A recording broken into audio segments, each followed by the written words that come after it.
তিনটি এমন অভ্যেস রয়েছে যে তিনটি অভ্যেসের জন্য আল্লাহ রাব্বুল আলামিন বান্দাকে সবচেয়ে বেশি ভালোবাসেন। বান্দা আল্লাহর কাছে সবচেয়ে বেশি প্রিয় হয়ে যায়। তিনটি হ্যাবিট, তিনটি অভ্যেস যদি আপনি গড়ে তুলতে পারেন, আপনি আপনার রবের সবচেয়ে কাছের বান্দা হবেন। আল্লাহ রাব্বুল আলামিন আপনাকে সবচেয়ে কাছের বান্দা হিসেবে কবুল করবেন। আমরা সবাই রবের সবচেয়ে কাছের বান্দা হতে চাই কি চাই না? সেই তিনটি অভ্যেস আমাদের মাঝে গড়তে চাই কি চাই না? প্রথম অভ্যেস, প্রথম হ্যাবিট, আপনি সবসময় রবের জিকির করার মতো একটা স্বভাব করে তুলবেন। যখনই ফ্রি আছেন পড়বেন সুবহানাল্লাহ, আলহামদুলিল্লাহ, লা ইলাহা ইল্লাল্লাহ, আল্লাহু আকবার। এই জিকিরগুলো বেশি বেশি করবেন, কারণ রিমেম্বারেন্স অফ আল্লাহ সুবহানাহু ওয়া তাআলা, আল্লাহর স্মরণ করা, আল্লাহর জিকির করা, আল্লাহকে ডাকা শুধুমাত্র যে আপনার মনের শান্তি নিয়ে আসে তা নয়, বরং আপনাকে আপনার রবের সবচাইতে নিকটবর্তী বান্দা বানিয়ে দেয়। সুবহানাল্লাহ পড়েন আপনারা সবাই।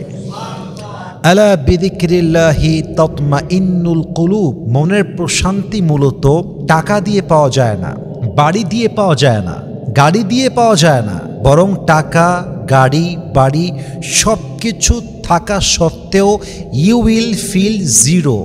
আপনি মনে করবেন যে আপনি শূন্য, আপনার কিছুই নেই যদি আপনি আপনার রবের স্মরণ ভুলে যান, রবের জিকির ভুলে যান।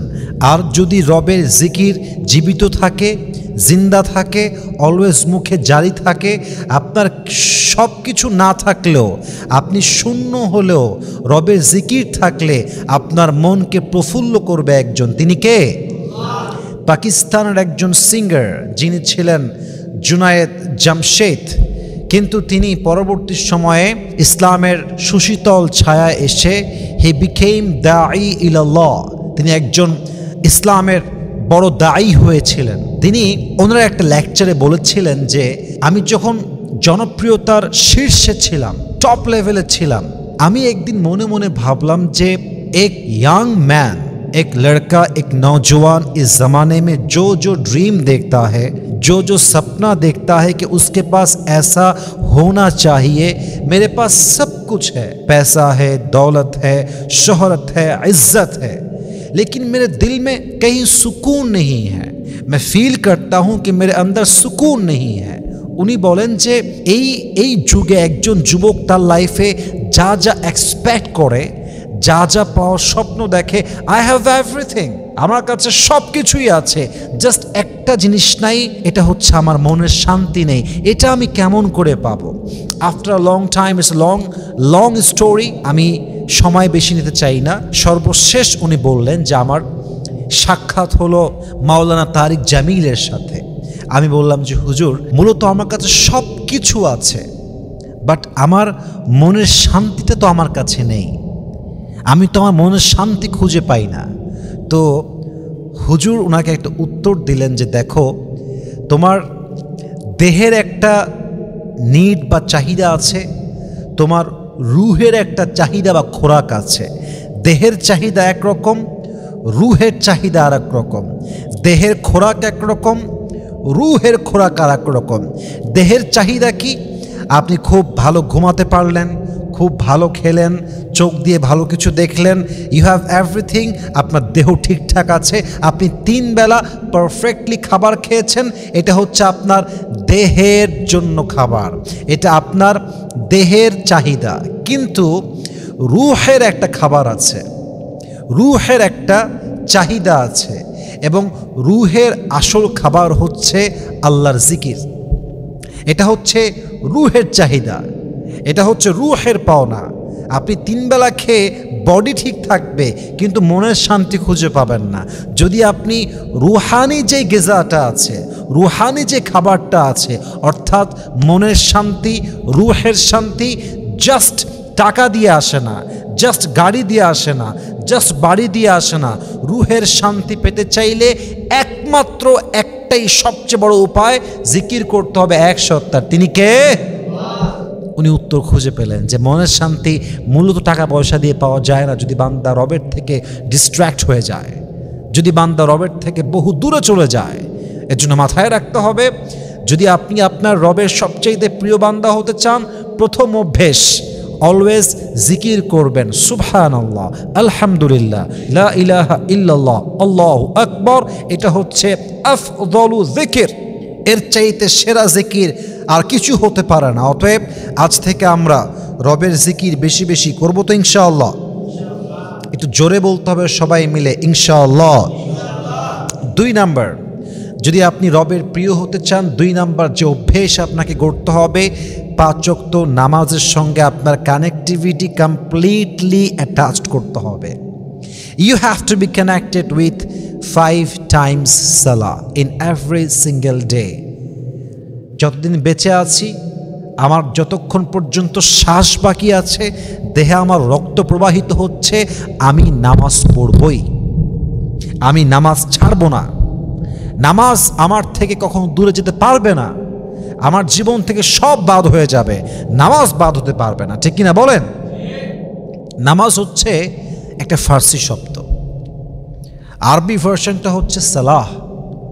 সালাহ নিয়ে আমি কথা বলেছিলাম যে সালাহ means literally connection, link or communicate with Allah subhanahu wa ta'ala through the act of ritual prayers.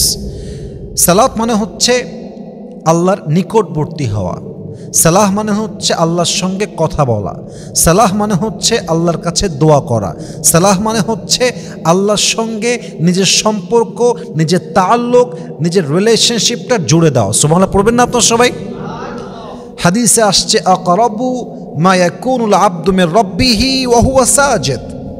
বান্দা আল্লাহর সবচেয়ে নিকটবর্তী তখন হয় যখন বান্দা সেজদায় লুটিয়ে পড়ে। সুবহানাল্লাহ পড়বেন না আপনারা সবাই? ফাসজুদ ওয়াক্তারিব। আল্লাহ বলছেন, if you want to get closer to me, prostrate and be closer to me. বান্দারে, তুই যদি আমার কাছে আসতে চাস, আমার নিকটবর্তী বান্দা হতে চাস, তুই জাস্ট সেজদায় লুটিয়ে পড়। বাহ্যিক চোখে দেখা যায় যে আমরা জমিনের উপরে সেজদা দিয়েছি, বাহ্যিক চোখে দেখা যায় আমরা ফ্লোরে সেজদা দিয়েছি, বাহ্যিক চোখে দেখা যায় আমরা টাইলসের উপরে সেজদা দিয়েছি, কিন্তু এর আসল অর্থ হচ্ছে আমরা রবের কুদরতি পায়ের উপরে সেজদা দিয়েছি। সুবহানাল্লাহ পড়ুন সবাই। অতএব যদি আল্লাহর প্রিয় বান্দা হতে চান, নামাজের সঙ্গে আপনার কানেক্টিভিটি 100 বাড়াতে হবে। আর মাথায় রাখবেন, যদি আপনি আপনার লাইফটাকে মিরাকুলাসলি চেঞ্জ করতে চান, যে এমনভাবে পরিবর্তন হবে, দিস ইজ কল্ড ম্যাজিক, মনে হবে জাদুর মতো পরিবর্তন হয়ে গেল, এর সবচেয়ে বেস্ট মোটিভেশন। আপনারা অনেকে মোটিভেশন খোঁজেন ফেসবুকে, রিলসে, অনেকে খোঁজেন টিকটকে, অনেকে খোঁজেন ইনস্টাগ্রামে। আমি আজকে আপনাকে পৃথিবীর শ্রেষ্ঠ মোটিভেশন কথা বলছি, শ্রেষ্ঠ বাক্য বলছি, এর চাইতে শ্রেষ্ঠ মোটিভেশন পৃথিবীর আপনি কোথাও খুঁজে পাবেন না। যদি আপনি পৃথিবীতে সবচেয়ে বড় মোটিভেশন খুঁজতে চান, 5 ওয়াক্ত নামাজ পড়া শুরু করে দেন এবং দেখেন যে আপনার লাইফটা কতটা চেঞ্জ হয়, আপনার চিন্তা কতটা চেঞ্জ হয়, আপনার মনের শান্তি কেমন করে চেঞ্জ হয়। দেখবেন যে মনের অশান্ত অবস্থাগুলো শান্ত হয়ে গিয়েছে, চিন্তাগুলো কমে গিয়েছে, ডিপ্রেশনগুলো দূর হয়ে যাচ্ছে এবং আস্তে আস্তে আপনার এমন মনে হচ্ছে যে পুরো দুনিয়া আমাকে আঘাত করলেও ভাঙার মতো কোনো কিছু নেই, কারণ রব যার বন্ধু হয়ে যায় তার হারাবার মতো আসলে কিছু নেই। ঠিক কিনা বলেন? নামাজ হচ্ছে আপনার জীবনের the biggest motivation in your life. নামাজের মতো শ্রেষ্ঠ এবং সেরা মোটিভেশন সেকেন্ড আর কোনো কিছু হতে পারে না। এজন্য যদি আল্লাহর প্রিয় হতে চান, নামাজের স্বভাবটা আজ থেকে গড়ে তুলবেন। রাজি আছেন তো সবাই ইনশাআল্লাহ? Number 3, helping others and showing kindness to people. যদি আপনি রবের প্রিয় বান্দা হতে চান, সবচেয়ে সুন্দর স্বভাবটা হচ্ছে, অভ্যেসটা হচ্ছে মানুষের বিপদে পাশে থাকা, মানুষকে দান করা, মানুষের প্রতি দয়া করা। মাথায় রাখবেন, কোনো মানুষ বিপদে পড়েছে এবং আপনার কাছে সামর্থ্য আছে যে আপনি তার পাশে থাকতে পারবেন, কিন্তু সামর্থ্য থাকা সত্ত্বেও আপনি তার পাশে থাকলেন না, তাকে আপনি সাহায্য করলেন না, তার বিপদে আপনি জখমের আঘাত সারার জন্য মলম হয়ে কাজ করতে পারলেন না, এরপরে আপনি যত বড় আল্লাহওয়ালা হন, যত বড় মুহাদ্দিস হন, যত বড় মুফাসসির হন, যত বড় আলেম হন, মানুষকে বিপদে দেখার পরে সামর্থ্য থাকা সত্ত্বেও যদি আপনি সহযোগিতার হাত না বাড়িয়ে দেন, আপনি যত বড় মুহাদ্দিস হন না কেন, আপনি আসলে ভালো মানুষ হতে পারেন নাই। ঠিক কিনা বলেন যুবক ভাইরা আপনারা? ভালো মানুষ তো সে মানুষ যে অন্যের প্রতি দয়া দেখায়, মায়া দেখায়, বিপদে পাশে থাকে, বেঈমানি করে না, গাদ্দারি করে না। ভালো মানুষ তো সে মানুষ যে তার সর্বোচ্চটা দিয়ে দান করে, মানুষের কাজে বিপদে সাহায্যের হাত বাড়িয়ে দেয়। ঠিক কিনা বলেন? আল্লাহ তাআলা আমাদের সবাইকে বেশি বেশি দান করার তৌফিক দান করুক। পড়েন সবাই আমিন।